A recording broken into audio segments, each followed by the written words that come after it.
Uma ótima tarde a você. Começa agora o Agricultura BR neste 20 de março, Dia Mundial da Agricultura. Lembrando que você acompanha aqui a nossa programação pelas antenas parabólicas em todo o Brasil. Também você acompanha pelo portal do Canal do Boi, sba1.com, pelo Facebook, pelo YouTube. Você acompanha também nas TVs por assinatura, são diversas TVs por assinatura, em especial TV Claro e também a NET. E o Agricultura BR, a partir deste momento, está linkado com os amigos da TV Imaculada Conceição, com sinal aberto para todo o estado do Mato Grosso do Sul.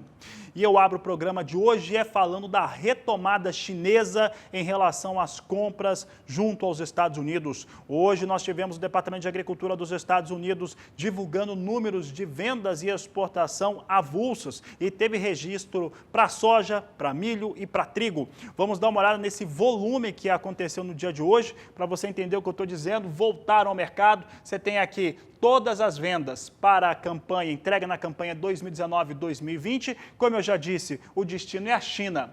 De milho, os chineses compraram 756 mil toneladas, trigo 340 mil toneladas, soja 110 mil toneladas, informação muito importante para o mercado. Daqui a pouco a gente vai dar uma olhada como é que vem os mercados de soja e milho, mas para milho, soja sobe, mas milho dispara nos Estados Unidos, temas que você vai ver ainda nesta edição de Agricultura BR.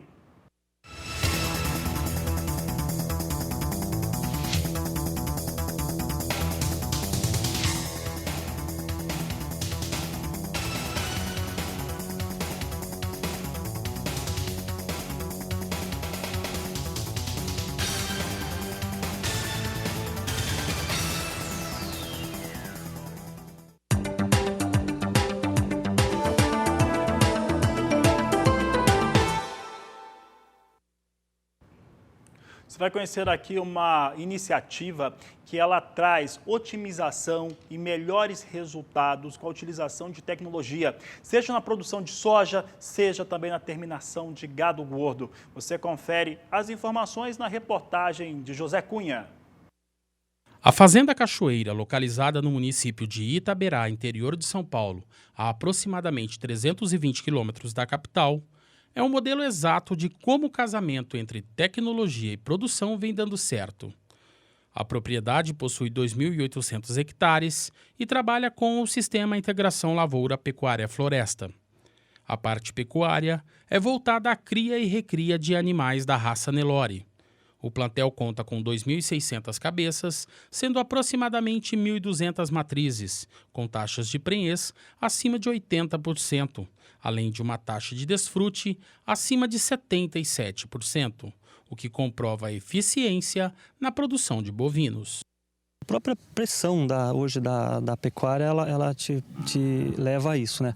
Hoje um animal tem que emprenhar com 18 meses na propriedade e tem que deixar um bezerro por ano bom, não é mais um bezerro por ano, um bezerro por ano bom com intervalo de parto pequeno.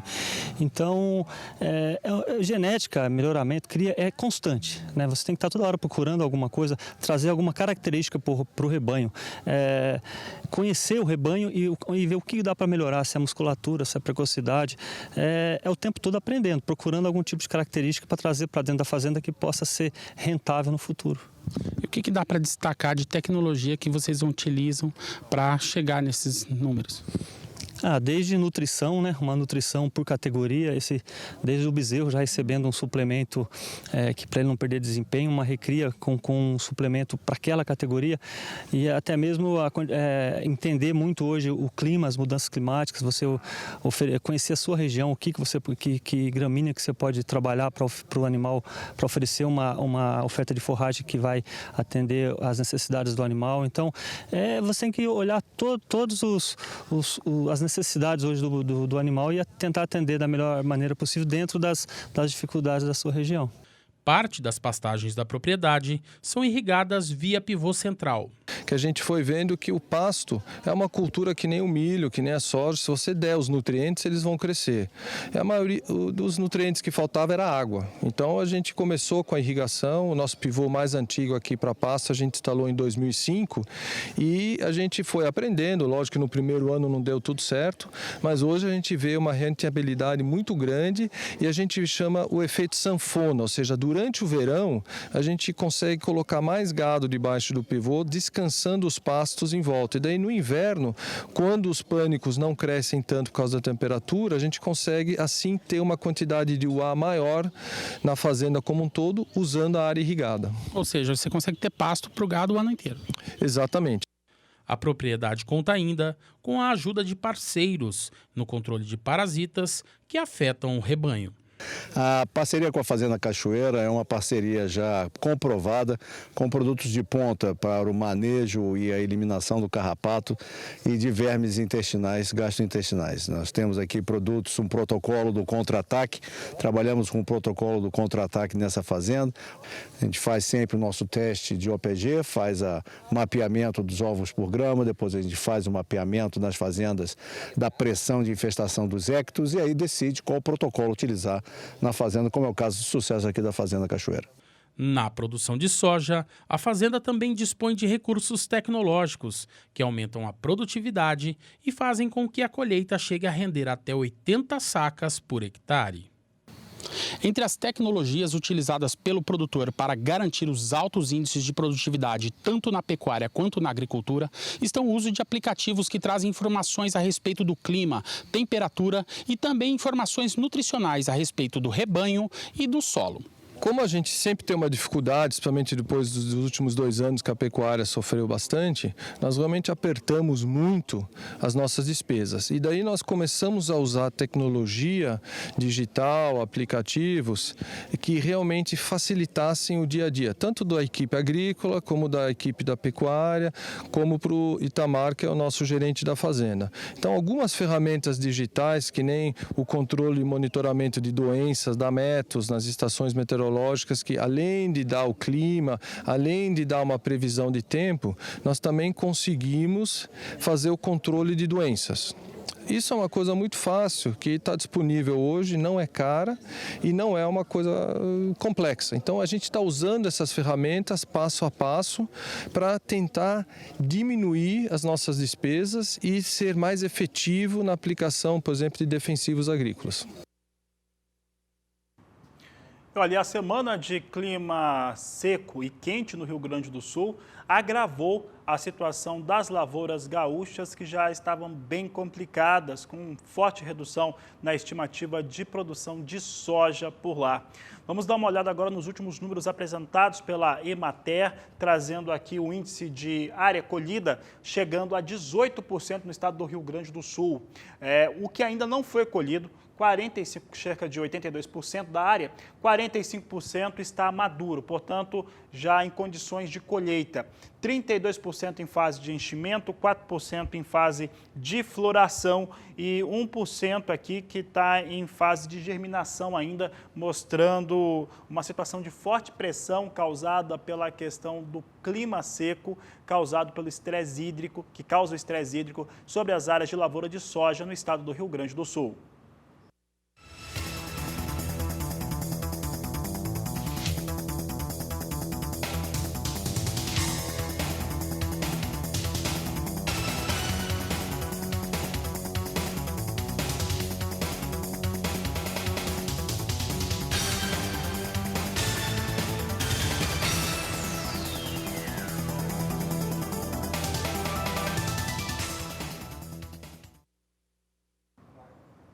Na abertura do programa, eu falava a respeito da retomada chinesa. China volta aos negócios com os Estados Unidos. Hoje houve confirmação da China, por parte de exportadores norte-americanos, de compra chinesa de pouco mais de 700 mil toneladas de milho, 450 mil toneladas de trigo e cerca de pouco mais de 110 mil toneladas de soja no dia de hoje. Isso foi o suficiente para dar uma animada no mercado, principalmente no mercado do milho. Mas soja também sobe. Vamos dar uma olhada como é que vem soja em Chicago. Chicago vai apresentando alta para a soja. Nesse momento nós temos a posição de maio a 8 dólares 58 centes mais 4 por bushel, vai subindo aqui quase 2%. Posição de julho, 8 dólares 62 centes mais 2 por por bushel, agosto, 8 dólares e 63 centes o bushel, e a posição de setembro, 8 dólares e 62 centes, mais 2 por bushel, são os negócios que eu destaco com soja na Bolsa de Chicago.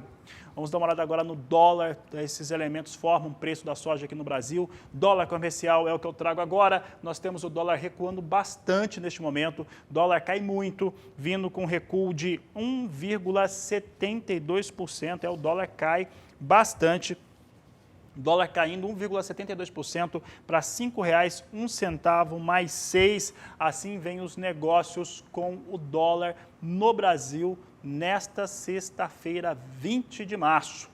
Para falar desse dólar, as ações do Banco Central, o Banco Central estava vendendo títulos brasileiros, temos uma queda mais expressiva para o dólar nessa sexta-feira e quem explica o que está acontecendo no mercado e os impactos que estão ocorrendo aqui no Brasil é Walter Pulga Júnior, está nos nossos estúdios do canal do Boi, na sede da BBM. Pulga, olha, além dessa questão que nós temos aqui relacionada a dólar, né, a atuação aqui interna do Banco Central, depois de toda aquela conversação do Banco Central americano com outros 9, 10 bancos centrais pelo mundo, olha, hoje nós tivemos a China voltando para o mercado, pelo menos para o mercado de commodities, entrou comprando nos Estados Unidos. Aqui do Brasil não tinham parado de comprar não, mas dos Estados Unidos eles tinham e hoje voltaram para o mercado. Pulga, boa tarde, seja bem-vindo. Boa tarde a você, boa tarde a todos. Bom, vamos começar pelo câmbio, né? De fato, reage agora, continua com o movimento de baixa, embora ainda o câmbio no Brasil se mantenha acima de R$ 5,00, ou seja, $1, R$ 5,01.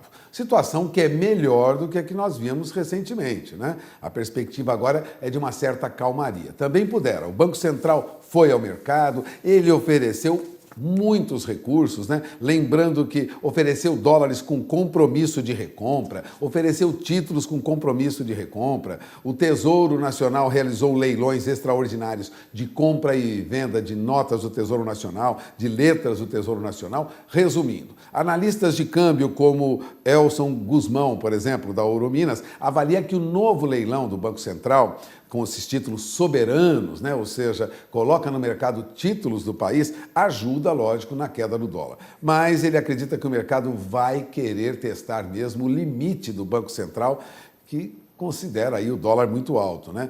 Segundo Elson Guzmão, me parece que o Banco Central acordou, estando agora mais atuante no câmbio. Por isso, não é surpresa que nós tenhamos aí uma queda do dólar.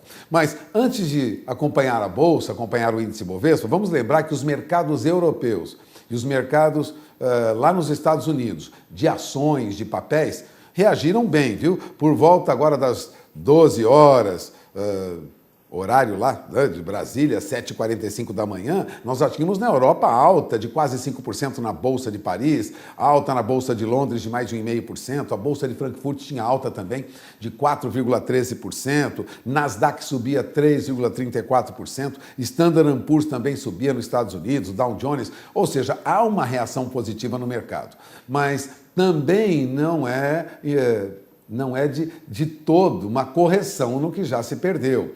O fato é que, quando os papéis têm preços mais baixos, atraem investidores à procura de pechinchas, de modo que nós temos uma recuperação, mas não uma recuperação de tudo que perdeu. Ao contrário, nós continuamos aí ainda com muitas perdas no mercado de bolsa.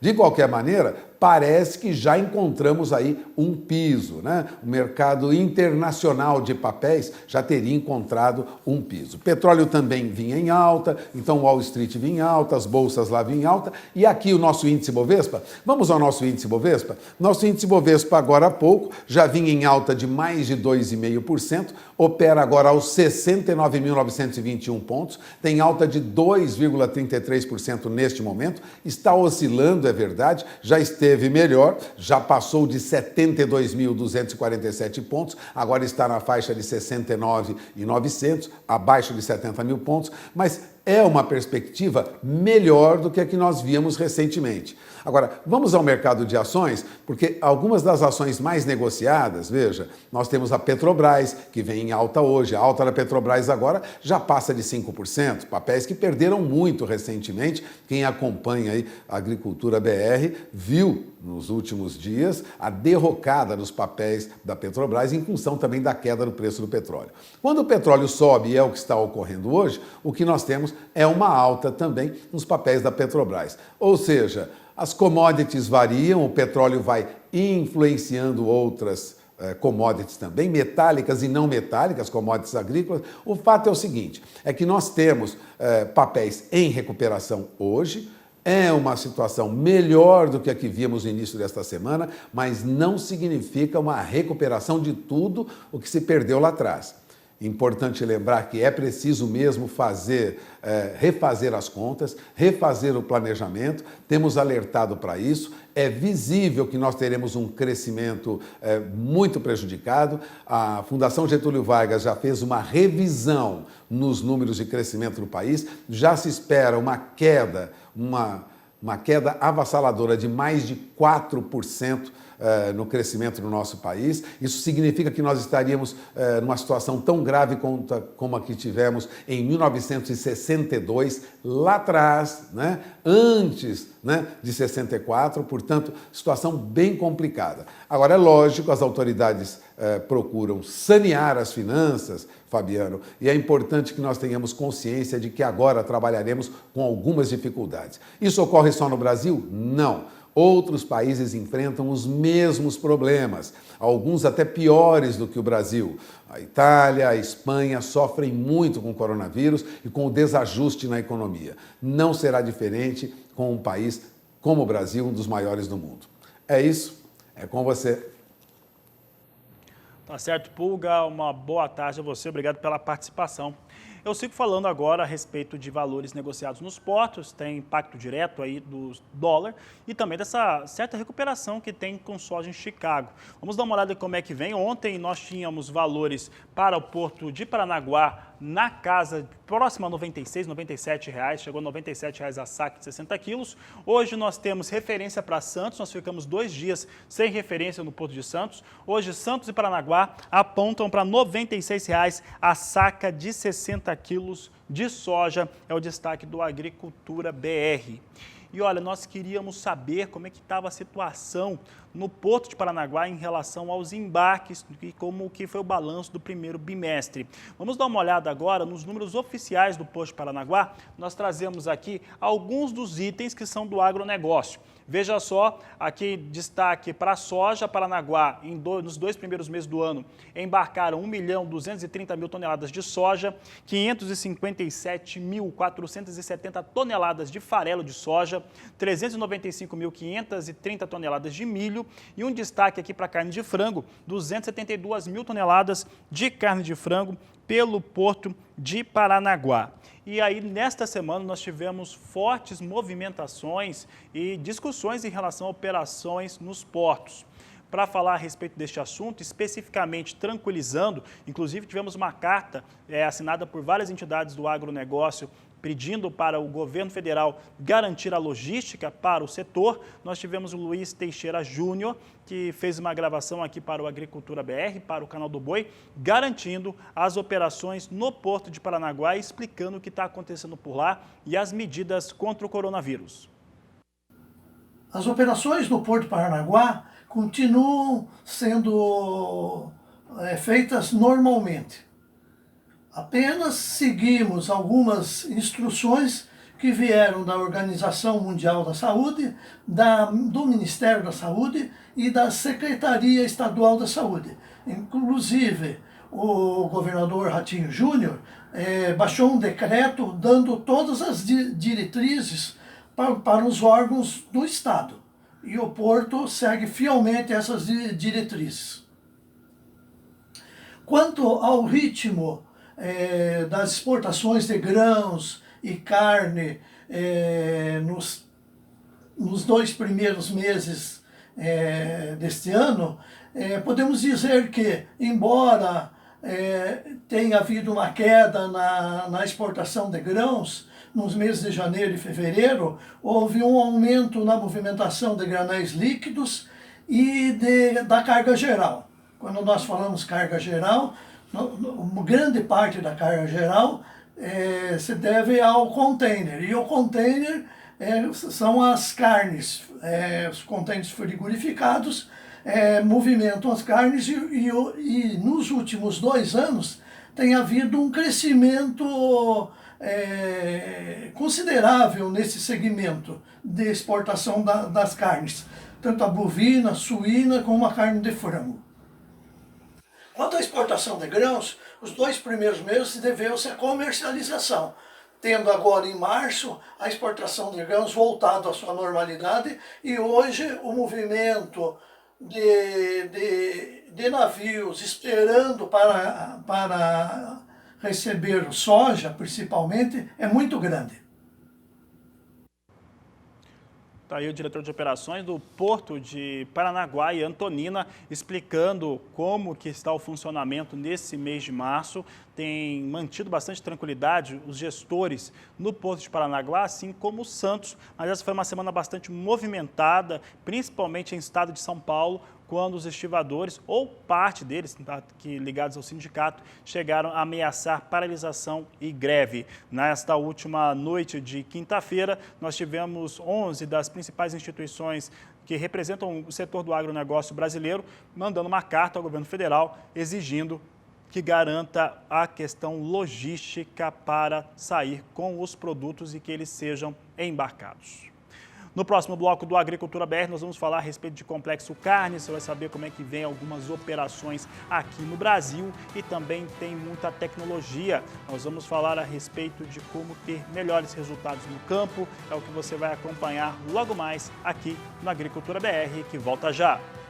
O assunto por aqui agora é tecnologia, são resultados que podem ser obtidos no campo e que com certeza trazem e melhoram a rentabilidade do produtor rural brasileiro.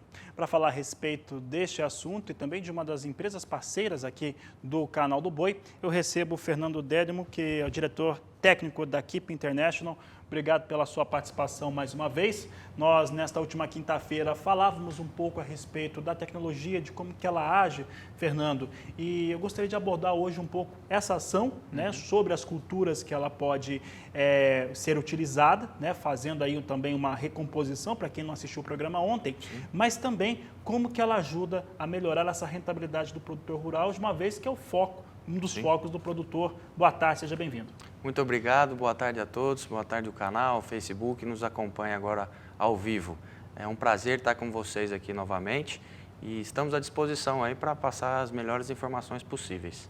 Fernando, gostaria que você fizesse um resumo rápido para quem não estava assistindo ou não assistiu uma entrevista anterior sua nos outros programas, como que funciona o princípio ativo, a tecnologia, como é que ela vai agir sobre a planta, sobre a cultura?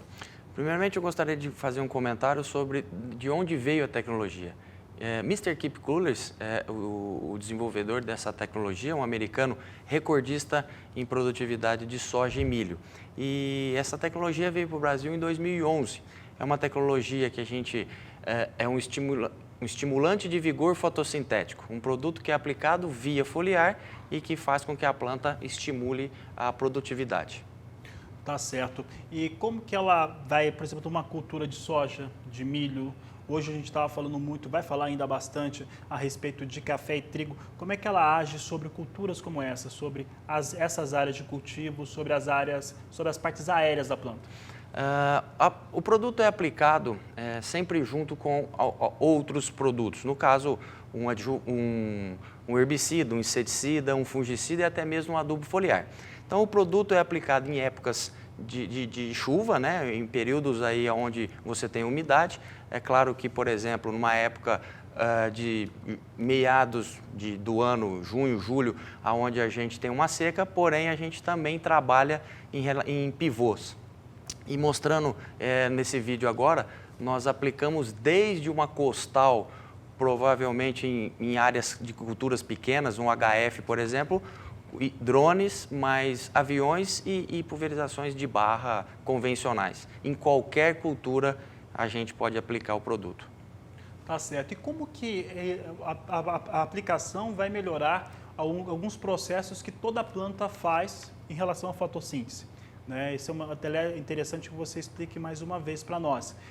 Como que ele vai melhorar, depois disso, a questão de resultado, produtividade e rentabilidade do produtor? O produto é aplicado via foliar e os estômatos da planta são abertos, melhorando a sua atividade fotossintética, aproveitando os nutrientes que já estão sendo disponíveis para ela, tanto no solo ou até mesmo em fértil irrigação e alguma coisa nesse sentido. Então, a partir do momento que o produto é introduzido via folha, ele se locomove dentro da planta e vai para a raiz. Aí sim a raiz vai aumentar a raiz e radicélulas, buscando mais alimentos. Planta não come, planta bebe. Com o alimento e com a água, automaticamente a sua planta vai melhorar a sua produtividade. Falando em produtividade, hoje em culturas como soja, milho, trigo, arroz, nós podemos falar aí em 10% de aumento de rentabilidade. Pensando agora, só para fazer até um resumo, dá para dizer que ela melhora a conversão da planta no que ela recebe de energia do sol, de água, e com isso, com essa conversão melhor, ela aproveita, não é que ela vai puxar mais, né? Ela vai aproveitar melhor aquilo que ela já estava recebendo? O produto não substitui, o produto sempre complementa. Então, o que você está disponibilizando, que é uma semente de qualidade, de tecnologia, um adubo de qualidade, de tecnologia que você está colocando para a planta, a tecnologia Keep Pro vem para melhorar essa absorção para a planta. Então, a planta automaticamente vai aumentar a sua produtividade graças ao que você tem. E aí, automaticamente, o enraizamento é que vai fazer todo o diferencial. Nós temos o exemplo de cana-de-açúcar, onde nós fizemos por 6 anos, desde o plantio de primeiro corte até o sexto, que teoricamente é mais ou menos a média que é cortada para colocar uma cultura como soja e depois voltar ao plantio de cana novamente, nós conseguimos, em algumas usinas do Brasil, até o 7º corte e o 8º corte. Por quê? Porque ela teve uma rentabilidade melhor e a gente não precisou cortar ou tirar ela por conta da produtividade alta que a gente tinha ainda. Fernando, eu vou fazer essa pergunta que hoje nós colocávamos na nossa página do Agricultura BR no Facebook, o Dia Mundial da Agricultura, e aí um telespectador ali do Paraguai, pelas parabólicas, os países vizinhos assistem também, né? Ele falava assim, hoje é o Dia Mundial da Agricultura, comentava, hoje como que esse produto consegue chegar nas propriedades rurais brasileiras, lembrando que a gente está transmitindo para o Brasil inteiro, Roraima, Rio Grande do Sul, Bahia, consegue atender? Sim. Bom, nós temos que atender, nós sempre conseguimos atender. Porém, nós precisamos agora colocar um ponto de interrogação aí em relação ao coronavírus que está travando algumas coisas. Porém, o produto hoje, em todos os sentidos, via correio, via ônibus, via avião e transportadora, nós enviamos para todo o Brasil, inclusive para o Paraguai e Uruguai também. Só hoje, no caso aí nos próximos dias e que a barreira está fechada, a gente não tem condições. Porém, os pedidos estão aí, os formatos de compra via WhatsApp, via call center, via e-commerce, está liberado para fazer as compras e a gente entregar o mais rápido possível. Porque a planta não para de crescer, então a gente precisa estar com o produto no campo o mais rápido possível. Os contatos o pessoal já colocou na tela ali, então você pode entrar em contato, conversa com a equipe técnica, dúvidas que podem ser tiradas para situações específicas de cultura, de desenvolvimento de cultura, estágio de desenvolvimento, consegue ter pelo atendimento. Sem dúvida, nós temos uma equipe de atendentes no call center, agrônomos que conhecem muito do produto e que vai poder falar qual produto, qual cultura. Posso aplicar com herbicida, com inseticida, com fungicida, com adubo foliar? Pode. Qual cultura? O abacaxi, a soja, o milho, a cana, o eucalipto, o HF? Pode. Dosagens especiais, dosagens para cada cultura e épocas certas de aplicação. O corpo técnico está presente para poder falar e explicar e tirar todas as dúvidas possíveis. Tá certo, Fernando. Fernando, eu quero agradecer a sua participação aqui no Agricultura BR. Obrigado por ter vindo mais uma vez. Bom final de semana para você. Muito obrigado, eu quero deixar um grande abraço a todos os agricultores aí, um bom final de semana e dizer que nós estamos à disposição para qualquer cultura, tanto para o agricultor de soja, milho, quanto para o pecuarista, que a gente que é tanto aumentar as produtividades. Tá certo, Fernando. Obrigado pela participação. Olha, a Agricultura BR vai para o intervalo comercial. Daqui a pouco nós vamos falar sobre abate, indústria frigorífica no estado de São Paulo e como que vai ser a fiscalização online por parte do governo para os frigoríficos daquele estado. Voltamos já. E por conta dos efeitos do coronavírus, no estado de São Paulo, a fiscalização nos frigoríficos presencial está suspensa e ela vai ser feita online. E este é o assunto que eu trato agora com Walter Puga Júnior, que volta ao Agricultura BR. Puga. Olha, o que acontece, Fabiano, é simples. Aquela inspeção feita pelo Estado em alguns frigoríficos, notadamente os frigoríficos menores, em São Paulo, ela está suspensa, mas está suspensa no modo presencial. Ela continua através de fiscalização digital. A medida foi tomada pelo secretário de Agricultura, Gustavo Junqueira, para evitar contágio de coronavírus entre os profissionais. Aqueles frigoríficos com inspeção estadual aqui no estado de São Paulo estão com fiscalização presencial suspensa para evitar, vou repetir, o contágio dos profissionais pelo novo coronavírus. É o que informava ontem o secretário de Agricultura do Governo do Estado de São Paulo, Gustavo Junqueira. As companhias estão nos informando, ele explicou, sobre o que estão fazendo e nós estamos acompanhando. Assim, em caso de qualquer problema, disse ele, entraremos em contato por telefone ou por teleconferência.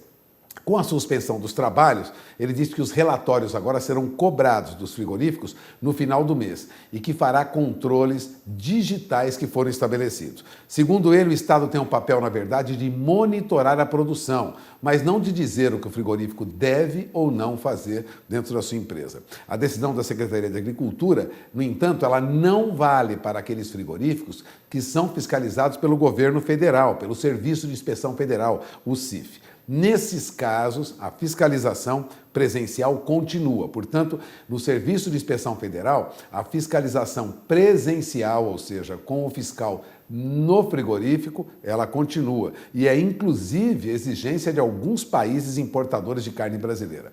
Bom, quanto ao acompanhamento digital, já ocorreu no país, a aprovação, liberação de frigoríficos através de sistema de videoconferência, através de sistema de vídeo. Isso já foi feito recentemente. Então não é uma surpresa o acompanhamento através de processo digital. Agora, o secretário reiterou que a procura por produtos nos supermercados nos últimos dias cresceu da ordem de 10% a 30%, mas que não há ainda preocupação do governo com abastecimento. Ele afirmou que as indústrias estão trabalhando neste momento para reorganizar suas entregas, dado que o setor de food service, ou seja, bares, restaurantes, hotéis, etc., foi muito afetado pela recomendação de evitar que as pessoas permaneçam nesses locais. Portanto, elas devem permanecer em casa. Isso diminui a demanda em bares e restaurantes, principalmente. Mas não há ainda problemas de abastecimento em São Paulo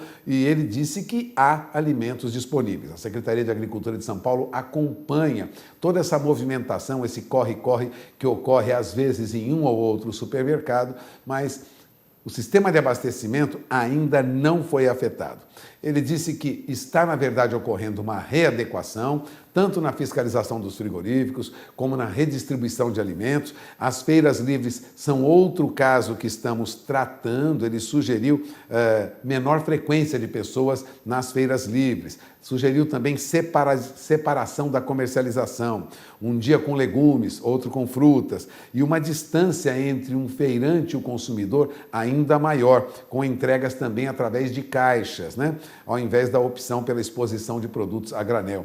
Há uma série de medidas em São Paulo que estão sendo implementadas neste momento, que mudam um pouco o modo de operação, o que a gente chama de modus operandi da distribuição de alimentos, da compra de alimentos.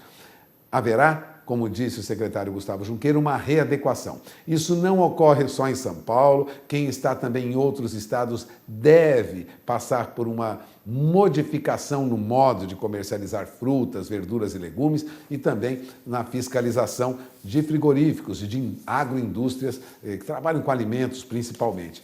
Portanto, de olho na informação, o que ocorre num estado ou no outro, você acompanha conosco aqui através do Canal do Boi, através do Sistema Brasileiro do Agronegócio. As notícias circulam e nós vamos divulgando conforme elas vão chegando até as redações, a legislação é mudada ou é alterada, você estará informado. Em São Paulo, portanto, fiscalização presencial de frigoríficos já está suspensa, tudo agora pelo sistema digital para evitar que as pessoas circulem muito e se concentrem em algumas indústrias, evitando desse modo aí a propagação mais rápida do coronavírus.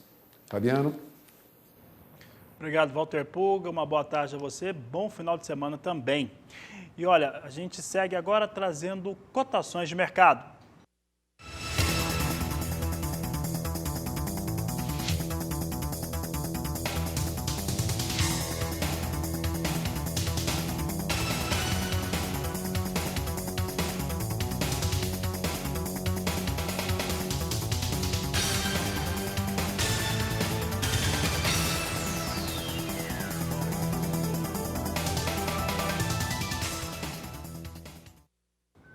Vamos dar uma olhada agora como é que vem os negócios com milho na Bolsa de Chicago. Hoje milho disparava. China, ou os Estados Unidos confirmou que vendeu quase 800 mil toneladas de milho para os chineses. Vamos ver como é que está milho agora. Milho que chegou a subir muito, agora vem mais próxima à estabilidade.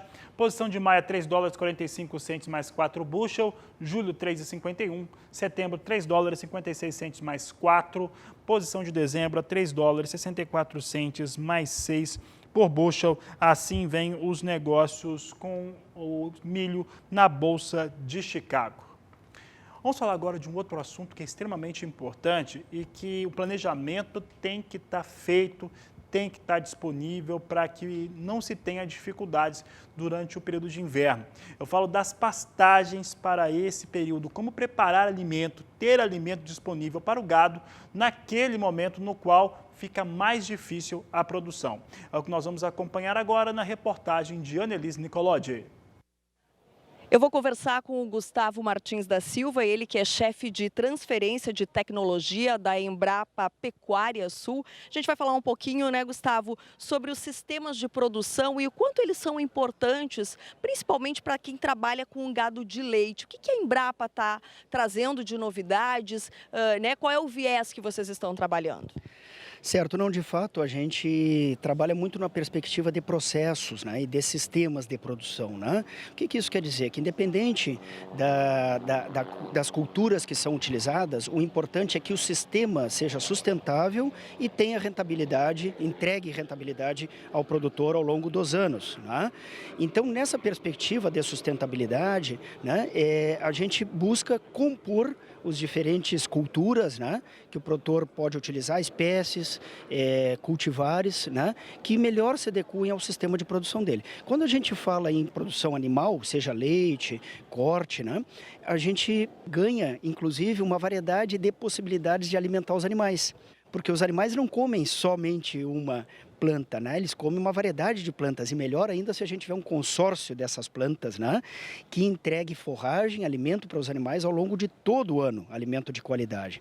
Nessa perspectiva que a gente está trabalhando. Quais as melhores forrageiras, né, para compor um planejamento forrageiro, para ter pasto de qualidade ao longo dos 365 dias do ano, né, porque a gente sabe que esse é o principal alimento para os animais e o alimento de menor custo, né? Depois se pode complementar, evidentemente, com silagem, né, com ração, enfim, né, mas o pasto de qualidade é o que a gente precisa produzir ao longo de todo o ano. Nesse sentido, né, a Embrapa trabalha, né, com melhoramento genético, né, para lançar cultivares forrageiras, né, que fiquem à disposição dos produtores, né, para adquirir e compor esse sistema de produção, né, com diferentes plantas, né, na sua pastagem, no seu sistema. E aí eu te pergunto, Gustavo, vocês acabam mostrando para o produtor que é possível fazer um mix dessas plantas na mesma área, é isso? Exatamente, exatamente. Tanto essas plantas sendo utilizadas ao mesmo tempo, né, compondo, por exemplo, com gramíneas, com leguminosas, né, num período do ano, quanto a sucessão de culturas de inverno e de verão, né, essa composição das plantas que vão produzir mais no inverno, ou mais no verão, né, que essa transição, né, não provoque um vazio forrageiro, ou seja, nós temos que buscar, como eu disse, pasto de qualidade ao longo de todo o ano, né? Então, hoje existe sim essa possibilidade, né, com diferentes plantas, né, de características de produção maior em determinada época do ano, né, ou plantas perenes, né, que duram o ano inteiro e distribuem maior a sua produção de forragem ao longo de todo o ano. Gustavo, eu gostaria que tu falasse em específico um pouquinho para nós um lançamento de vocês, né, que é o trevo vermelho, uma leguminosa que já tem bons resultados e que já está disponível para o produtor usar. Exatamente. Então, o trevo vermelho, né, dizer antes que ele vem a compor o nosso, né, a nossa entrega, o nosso portfólio, né, de forrageiras, né, junto com outras leguminosas que já haviam sido lançadas, né, como o trevo branco, o trevo vesiculoso, o cornichão, né, e agora o trevo vermelho. Então, é mais uma possibilidade, né, do produtor adquirir, né, o trevo vermelho. Então, é uma espécie leguminosa que fixa nitrogênio no solo, contribui muito com a fertilidade do solo, né, isso é muito importante, a gente pensa muito no solo para garantir a sustentabilidade do sistema, né?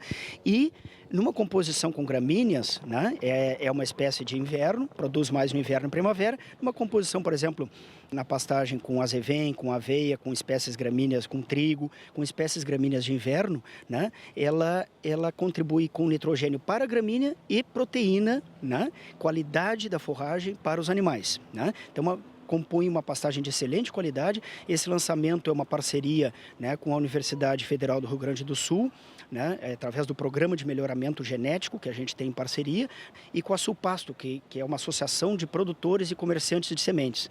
Porque a gente lança cultivar, mas quem, né, produz a semente, né, e multiplica essa semente para colocar à disposição dos produtores são essas empresas vinculadas à Sulpasto, que são parceiros da Embrapa. Então, o trevo vermelho, que está sendo lançado aqui, a cultivar mesclador de trevo vermelho, né, é mais uma oportunidade de ter uma leguminosa compondo um sistema de produção, né, e a gente sabe que as leguminosas têm um papel importantíssimo, não só a soja, a gente pode ter forrageiras leguminosas perenes, que distribui mais a produção de forragem, podem durar vários anos, uma pastagem perene, sem dúvida reduzindo os custos, né, para o produtor e aumentando a rentabilidade ao longo dos anos. E o produtor já pode plantar essa cultivar agora, a partir de março, né? Sem dúvida, né? Essas espécies de inverno, essa época, março, abril, maio, é a época mais indicada. Evidentemente, ter atenção com a questão de clima, né? O momento mais favorável, mas já é possível plantar nesse momento, né? Vai ter, como eu disse, uma entrega de forragem para os animais ao longo do inverno, primavera. E depois, no período de verão, elas diminuem o crescimento, mas elas não morrem. São espécies perenes que vão seguir produzindo, retomam o crescimento já no outono seguinte, né? Então, podem ser consorciadas, por exemplo, com uma espécie de verão em cima, capim-sudão, milheto, sorgo, que pode ser plantado em cima, né? Fazendo um pasto sobre pasto, né? E mantendo a produção forrageira ao longo de todo o ano. Maravilha, muito obrigada pelas suas informações. Eu estava conversando antes com o Gustavo, também é rica em proteína, né, Gustavo, e que é muito importante para o produtor alimentar os animais. Do Rio Grande do Sul, Annelise Nicolotti.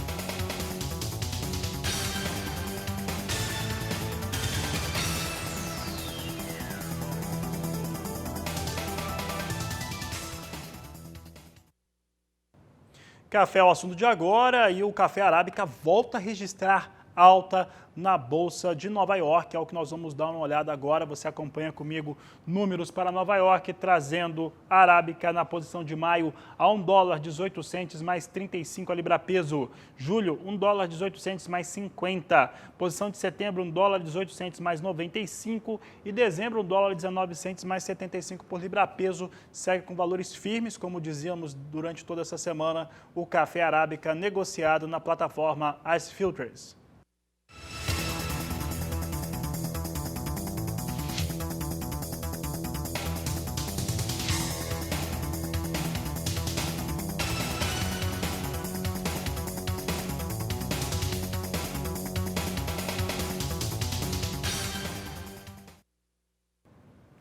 Vamos Vamos agora ver como é que vem os negócios com café robusta. A Bolsa de Londres em destaque. Você acompanha comigo aqui que a posição de maio vem a 1.243 dólares a tonelada, alta de 2,17%.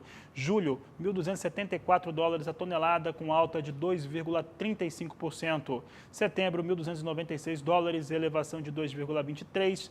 E novembro, a 1.314 dólares a tonelada, alta de 2,05%. São os negócios com café robusta na Bolsa de Londres.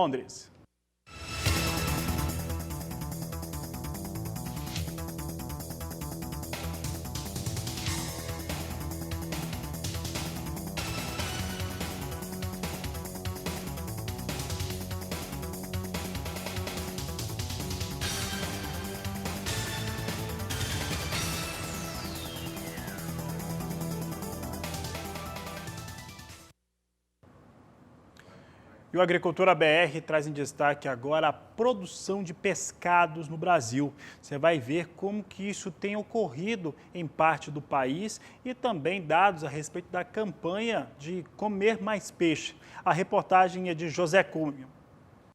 A iniciativa da Associação Brasileira de Piscicultura surgiu em 2019. O foco da campanha é estimular o consumo de peixes de cultivo, como tilápia e tambaqui. O Brasil é hoje o maior produtor mundial de tambaqui e o quarto maior em tilápia. Porém, o consumo desses tipos de peixe ainda é bem pequeno, apenas 3,5 kg por habitante ao ano. A melhor forma da gente incrementar a produção aqui no campo é ter gente que consome lá na ponta. Então nós começamos essa campanha com o intuito de levar para o produtor, para o consumidor, de que esse é um produto fácil, é um produto barato e é um produto saboroso e extremamente saudável. Essa comunicação, o nosso grande desafio é colocar o filé de peixe de cultivo no prato do consumidor para que ele tenha a sua primeira experiência. A piscicultura brasileira cresceu 4,9% em 2019 e alcançou a marca de 758 mil toneladas produzidas no ano. Segundo estudos realizados pela Fundação Getúlio Vargas, o produtor que tem maior competitividade no mercado são os que estão integrados ou verticalizados na produção.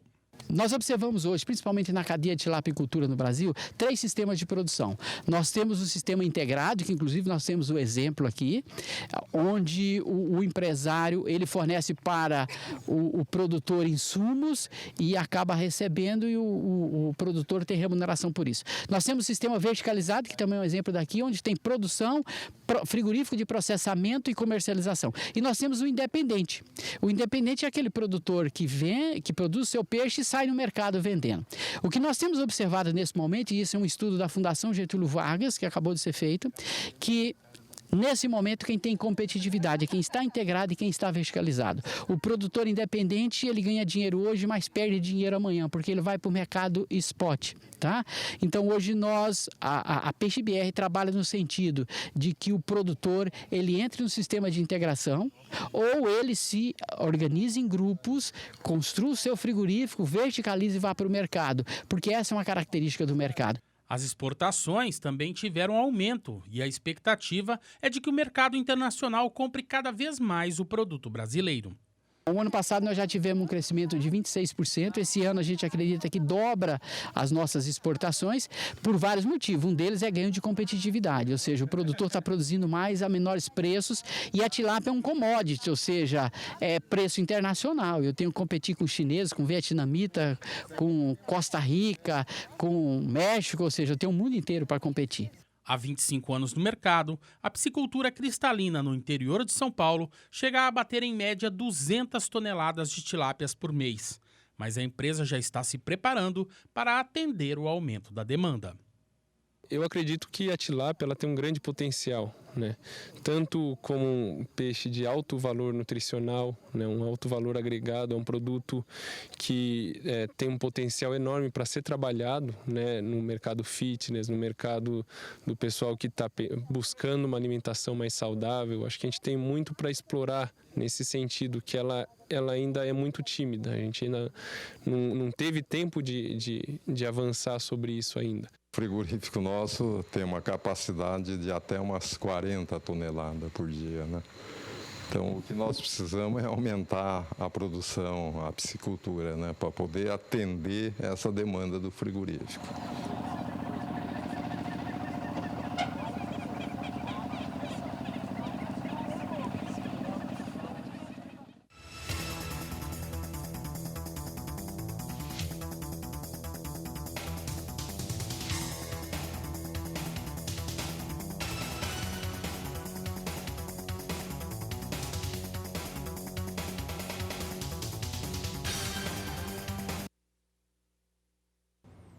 E em Brasília, o agro segue trazendo e fazendo investimentos em tecnologia e inovação. É o que nós vamos conferir agora na reportagem de Saulo Lopes. Os recursos vão ser destinados diretamente para financiar linhas de crédito de empresas que investem em pesquisa e desenvolvimento com instituições de ensino. O público presente ao evento foi restrito apenas a autoridades e representantes dos ministérios envolvidos. Em 2019, segundo Celso Moretti, presidente da Embrapa, as parcerias com o setor privado na área de projetos de pesquisa multiplicaram-se por 4. A Embrapa tem espalhados no Brasil 42 centros de pesquisa de ponta. O número de startup do agronegócio atrai um grande volume de soluções tecnológicas para o campo. E, segundo o Ministério da Agricultura, elas cresceram 60% em 2 regiões, Sul e Sudeste. E a safra recorde de grãos, estimada pela Conab em 252 milhões de toneladas, é resultado dessa parceria. A ministra da Agricultura, Tereza Cristina, foi ao evento com uma mensagem bastante clara, num tempo em que as pessoas ficam em pânico e não sabem bem como agir. Na agricultura, no campo, a ministra deixou claro: o Brasil vai continuar produzindo com grande poder de abastecer o mundo. Hoje, o país embarca produtos para mais de 160 países ao redor do mundo. O Brasil é um grande celeiro, produtor de alimentos e que não precisa ter nenhuma expectativa negativa de que nós não teremos alimentos para o nosso povo. Então, a gente tem que deixar isso muito claro, muito tranquilo. Está todo mundo lá nas propriedades, né, com a tecnologia que vocês propiciaram e propiciarão daqui para frente muito mais, né, produzindo para entregar os produtos, para serem industrializados, aqueles que devem ser, aqueles que são para ração animal, enfim. Nós temos que ter muita responsabilidade com o que acontece hoje, mas tenho certeza que os nossos produtores continuam a produzir, são, vamos dizer, os nossos heróis, né, que estão lá no campo. Os 100 milhões de reais firmados neste acordo entre os 2 ministérios, da Agricultura, da Ciência e Tecnologia e dos 2 institutos de pesquisa, a Embrapa e o FINEP, vão diretamente financiar aquelas ideias e programas que já estão em andamento nas universidades brasileiras, mas também aceitam novos projetos a partir de julho desse ano. De Brasília, Saulo Lopes. Você vai conhecer agora um trabalho muito interessante de cruzamento de raças de cavalos ibéricas aqui no Brasil, que tem produzido bons produtos para o trabalho. A reportagem de Mauro Andrade. O cruzamento entre as raças manga larga com o lusitano está produzindo potros de rara beleza com excelente aptidão para a sela.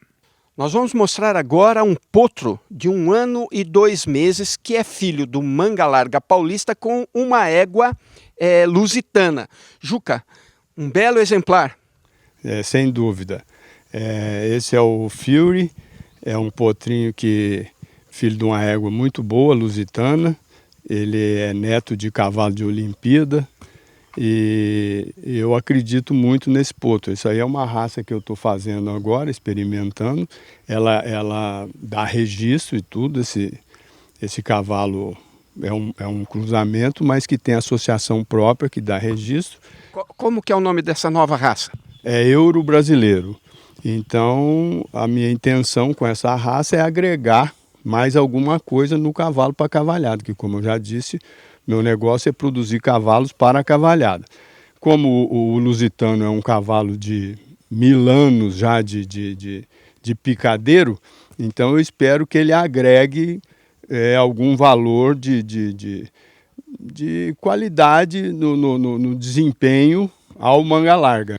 A Associação da Raça Andaluz e da Raça Lusitana estão incentivando o cruzamento com as raças que tiveram suas origens nos cavalos ibéricos. Isso é uma política dessas raças ibéricas, tanto o andaluz quanto o lusitano, tem feito isso pelo mundo, fomentando o cruzamento com raças que eles próprios criaram, porque são raças antigas que deram origem.